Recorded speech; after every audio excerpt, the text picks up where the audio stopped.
ఇప్పుడు బడిలో ఉయ్యాల చూసినాం, గుడిలో ఉయ్యాల చూసినాం, చెట్లకు ఉయ్యాల చూసినాం, ఇంట్లో బుడ పొరగాళ్ళ కోసము కట్టుకున్న ఉయ్యాల చూసినాం. కానీ అబ్బా బస్సుల ఉయ్యాల చూసిర్రా.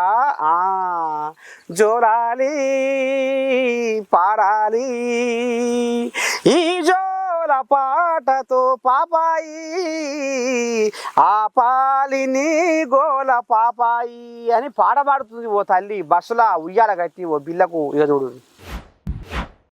ఆడోళ్ళదే రాజ్యం అయ్యిందిరో ఓ దేవుడా, ఆడోళ్ళదే పెత్తనం అయ్యిందిరో ఓ దేవుడా. ఇన్నొద్దులు భర్తకు కోపము కలిగితే ఒట్టు మీద ఒట్టు తిట్లతో భార్యను తిడితే పడేది.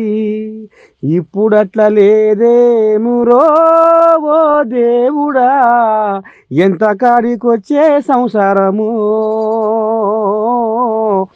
ఎంత కాడికొచ్చే సంసారము. ఫిరి బస్సు చెయ్యబట్టి జాడపత్త లేకుండా రాజ్యం మీద అడక్కలంతా గోలుమాలు కొట్టి తిరిగి వస్తూ ఉన్నారు. ఇది ఏమి రాజ్యము ఆయరో, ఆడోళ్ళ రాజ్యం, ఆడోళ్ళదే పెత్తనమైపాయరో.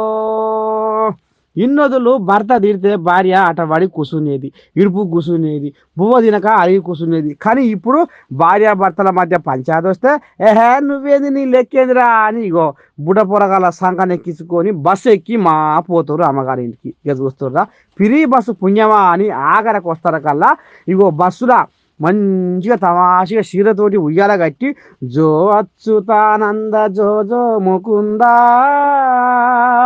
లాలి పరమానంద రాజ గోవింద జో జో. ఇగో ఈ రకంగా ఊపుకుంటా, ఈ రకంగా బుడపొరగా తమాష ముద్దుగా ఆడిపించుకుంటా పాడిపించుకుంటా అమ్మగారింటికి పయనం కడుతురు. ఆహా, ఫ్రీ బస్సు పుణ్యమా అని నీ దండం పెడితే ఆడోళ్లకు అందినంత బలం వచ్చిందిలా.